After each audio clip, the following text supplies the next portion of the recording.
छत पर गार्डनिंग करते हैं तो हम चाहते हैं दोस्तों कि फूलों के साथ साथ हम किचन गार्डनिंग भी करें, यानी सब्जियां भी कुछ लगाएं, और लगानी भी चाहिए। आजकल छत पर बहुत सारी सब्जियां उगाती हैं, लेकिन बहुत सारे लोगों की ऐसी सोच होती है दोस्तों कि क्या छत पे सब्जियां लग पाएंगी, सब्जियां निकल पाएंगी या नहीं, क्योंकि सब्जियों के लिए बहुत मेहनत चाहिए, बहुत ज़्यादा मिट्टी चाहिए और बड़े बड़े ग्रो बैग चाहिए या फिर गमले चाहिए।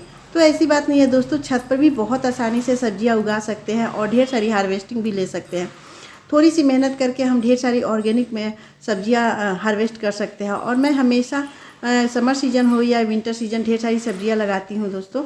और अभी भी मैं बहुत सारी सब्जियां लगाई हूँ, जैसे गाजर, मूली, टमाटर, बैगन, बहुत सारी सब्जियां भी लगाई हैं और बहुत सारी सब्जियों की हार्वेस्टिंग भी कर चुकी हूँ। देखिए ये सारी मिर्ची जो मैंने मार्च में लगाया था वो अभी तक चल रहे हैं और इसमें इतने ज़्यादा फूल बन रहे हैं और इतने ज़्यादा फ्रूटिंग होती है कि मैं हमेशा 1 महीने के अंदर इसमें फ्रूटिंग लेती रहती हूँ। तो आप भी चाहे तो गार्डनिंग कर सकते हैं, किचन गार्डनिंग छत पर। आज मैं दोस्तों आप लोगों के साथ लौकी जो मैंने लगाई है उसके बारे में बातें शेयर करूँगी कि उसको कैसे लगाते हैं और उसकी मिट्टी कैसे बनाते हैं, उसको खाद कब देना है। जो फूल बन जाते हैं, बहुत सारे लोगों की शिकायत होती है कि फूल लौकी, क्योंकि नाजुक प्लांट होता है लौकी का, और जब हम लौकी का प्लांट लगाते हैं, जब फूल बनते हैं तो वो फूल फल में नहीं डेवलप कर पाते हैं, फूल गिर जाते हैं, सूख जाते हैं। तो ये सारी बातें मैं आप लोगों के साथ शेयर करूंगी कि लौकी के फूल में क्या करें जो कि हम हमारा लौकी फूल लगे तो वो फल में डेवलप हो जाए और ढेर सारे फल मिलता रहे। तो वीडियो को लास्ट तक देखते रहिएगा दोस्तों, और वीडियो पसंद आए तो लाइक शेयर कीजिएगा। मेरे चैनल पर नए हैं तो सब्सक्राइब भी कर लीजिएगा। यहाँ पर दोस्तों देखिए मैंने लौकी का प्लांट लगाया है। ये लौकी का प्लांट जो था बीज से मैंने 1 महीना पहले लगाया था और इसमें देखिए अब कितने अच्छे से फल आ रहे हैं। फल तो बहुत ज़्यादा लगे हुए हैं, फूल भी लगे हैं, लेकिन मेरा जो फूल है वो गिरता नहीं है। अक्सर लौकी के प्लांट में जब फूल खिलते हैं तो वो फूल गिर जाते हैं। उसका कारण है दोस्तों कि लौकी के फूल में प्लांट में जो होते हैं फूल जो होते हैं वो ज़्यादातर मेल खिलते हैं, फीमेल फूल कम खिलते हैं। तो जब भी इसके फूल खिले, अक्सर क्या होता है कि जो लौकी का फूल होता है वो शाम को खिलता है और सुबह 7-8 बजे बंद हो जाता है। तो जब शाम को इसके फूल खिले तब हमें पॉलिनेशन करना होता है, और नहीं तो अगर हमारे बगीचे में भौरे हैं, तितलियां हैं, तो वो खुद ब खुद पॉलिनेशन कर देते हैं फूलों को। लेकिन अगर भौरे नहीं है तो हमें अपने हाथों से ही पॉलिनेशन करना पड़ता है।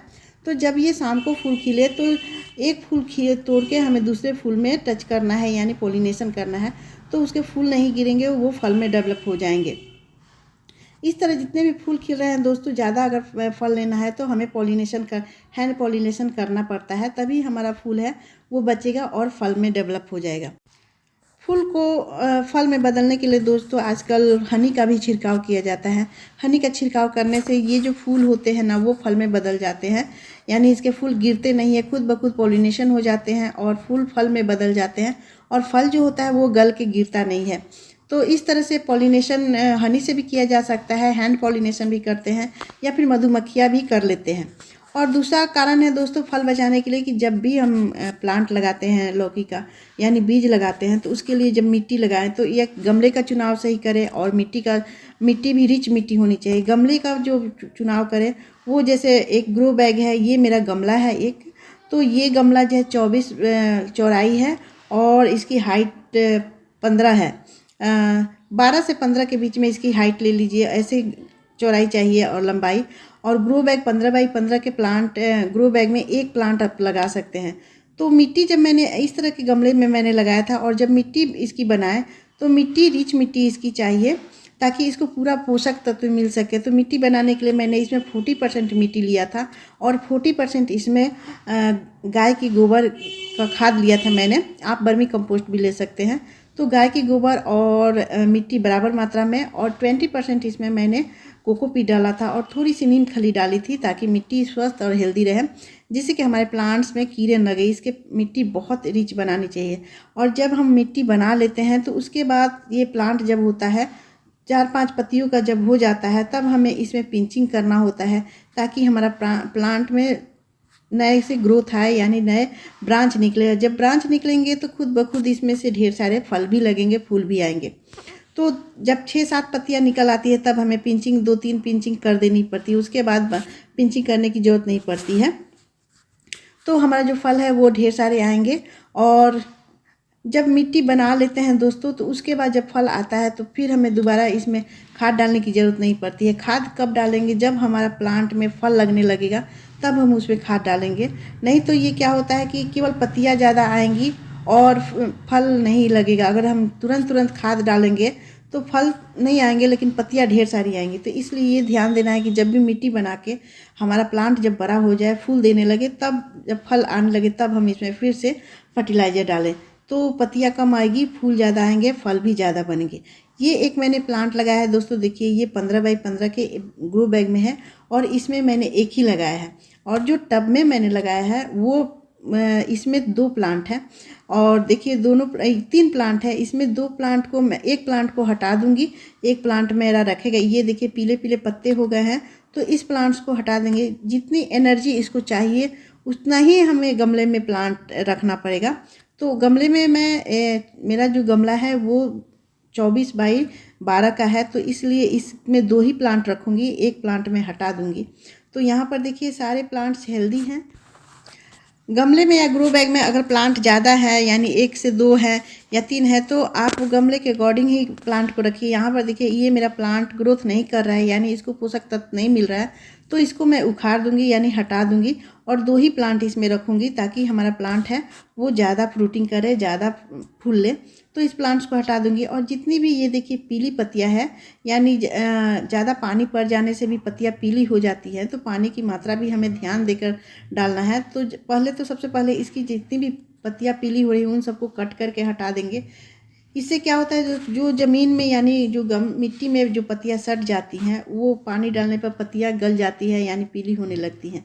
तो इनको हटाना ज़रूरी है। उसके बाद ये जो हमारा प्लांट है इसको भी मैं हटा देती हूँ। इसको हटाने के बाद हमारे गमले में 2 प्लांट रहेंगे, तो ज़्यादा हमें फ्रूटिंग मिलेगी। यहाँ पर देखिए मैंने एक प्लांट हटा दिया है जिसकी ग्रोथ नहीं हो रही थी। अब इसमें 2 ही प्लांट हैं। और जब भी इसमें प्लांट गमले में लगाएं तो इसके रूट्स के पास मिट्टी को चढ़ा दिए करें, ताकि रूट्स में पानी ना लगे। अगर रूट्स में पानी लगेगा तो ये प्लांट गल जाएगा, गल के ख़त्म हो जाता है।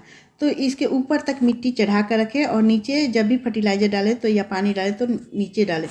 और ये हम जो फर्टिलाइज़र देखिए दोस्तों, एक फर्टिलाइज़र ये है। वैसे तो आप इसमें गोबर की खाद भी डाल सकते हैं, वर्मी कंपोस्ट भी डाल सकते हैं, लेकिन जब हमारे प्लांट में कैल्शियम की कमी हो जाती है तो इस फर्टिलाइज़र का यूज करते हैं। ये मैंने लिया है मट्ठा, और ये मट्ठा मेरा 250 ग्राम है और ये बहुत गाढ़ा। और इसको मैंने मट्ठे को मैंने 15 दिन पुराना रखा था, यानी ये पूरी तरह खट्टी हो गई है। तो ये 250 ग्राम मेरा मट्ठा है और इसको मैं 1 kg बनाऊंगी, यानी इसमें 750 ग्राम मैं पानी डालूंगी। तो देखिए ये मैंने 1 लीटर बना दिया है इसको। इसी तरह मैं 1 लीटर और बना दूंगी, 2 लीटर मैं इस तरह 250 ग्राम का 2 मैं बना के रखूँगी और इसको अच्छे से मिक्स कर लूँगी। ये जो हमारा फर्टिलाइज़र है दोस्तों, ये यानी फल आने के बाद ही इसको डालना है, ताकि हमारे जो फ्रूट्स में कैल्शियम की कमी हो जाती है, जड़ों में कैल्शियम की कमी हो जाती है, ये इसको पूरा करता है। मट्ठे में भरपूर मात्रा में कैल्शियम होती है, जो कि हमारे पूरे प्लांट के लिए सही होता है। तो देखिए यहाँ पर मिट्टी मैंने चढ़ा दी है, लेकिन इसके रूट्स के पास हमें नहीं डालना है, किनारी किनारी ऐसे करके ये मट्ठे को डाल दिया है। जो 250 ग्राम मैंने मट्ठा तैयार किया था उसको मैंने डाला। और ये 1 लीटर और मैंने मट्ठा तैयार किया है, यानी 2 लीटर मेरा ये बड़े से गमले में 2 प्लांट के लिए है। और जो ग्रो बैग मैंने लगाया है एक प्लांट, उसको मैं 1 लीटर दूंगी। तो इस तरह देखिए ये मट्ठा आप दे सकते हैं, लेकिन ध्यान रखें दोस्तों, मट्ठे में काला नमक जरूर डालें, सादा नमक नहीं डालें। जो हम नमक खाते हैं उसको ना डालें। इसमें मैं 1 ही डालूंगी, क्योंकि ये मेरा 1 प्लांट है, तो 1 लीटर के आसपास डालूंगी। तो ये मट्ठा बहुत ही कारगर है हमारे प्लांट्स के लिए। उसके बाद दोस्तों, हमारे प्लांट्स में जो पत्तियाँ पीली हो जाती है या पत्तियाँ को खा जाते हैं, उसके लिए हमें स्प्रे भी बहुत ज़रूरी है। तो जो मैं स्प्रे करती हूँ दोस्तों, ये साफ है, फंगीसाइड है और नीम ऑयल है। तो 1 चम्मच में फंगीसाइड और 1 चम्मच इसमें 1 ढक्कन मैं नीम ऑयल का स्प्रे बनाऊंगी। दोनों को साथ साथ बनाऊंगी। और ये ज़्यादा अगर हम नीम ऑयल डालेंगे तो पत्तियाँ और ख़राब हो जाएंगी, फंगीसाइड भी और ख़राब हो जाएगा ज़्यादा डालेंगे। इसलिए 1-1 चम्मच इसको लेकर और जितने भी पत्तियाँ हैं आप उस पर छिड़काव कर सकते हैं। तो जितने भी पत्तियाँ को कीड़े मकोड़े खा जाते हैं, लौकी के पत्तियों में ये गोल गोल से कीड़े होते हैं रेड कलर के, जो कि सारी पत्तियों को खा जाते हैं, उनके लिए ये छिड़काव बहुत ज़रूरी है। अगर ये हमारी पत्तियाँ हरी भरी रहेंगी तो फूल फल दोनों बनेंगे। ध्यान रहे दोस्तों कि किसी तरह का हम छिड़काव कर रहे हैं, स्प्रे कर रहे हैं, चाहे वो केमिकल वाले स्प्रे कर रहे हैं या फिर ऑर्गेनिक, तो उसको शाम के वक्त करें। शाम के वक्त करने से दोस्तों इसमें जो इसका सेंट होता है यानी वो ख़त्म नहीं होता है धूप से।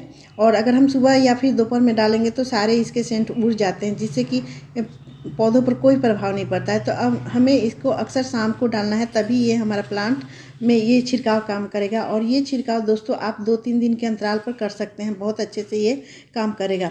और इसका क्वांटिटी जो होता है वो 1 चम्मच और 1 ढक्कन का बना के आप डालिए, तो फिर देखिए आपकी पत्तियाँ भी हरी भरी रहेंगी, फूल फल भी आएंगे और फूल जो बनेंगे वो गिरेंगे नहीं, फल में डेवलप हो जाएंगे। तो दोस्तों वीडियो पसंद आए तो एक कमेंट जरूर कीजिएगा। तो मिलते हैं नेक्स्ट वीडियो में, तब तक बाय दोस्तों, टेक केयर।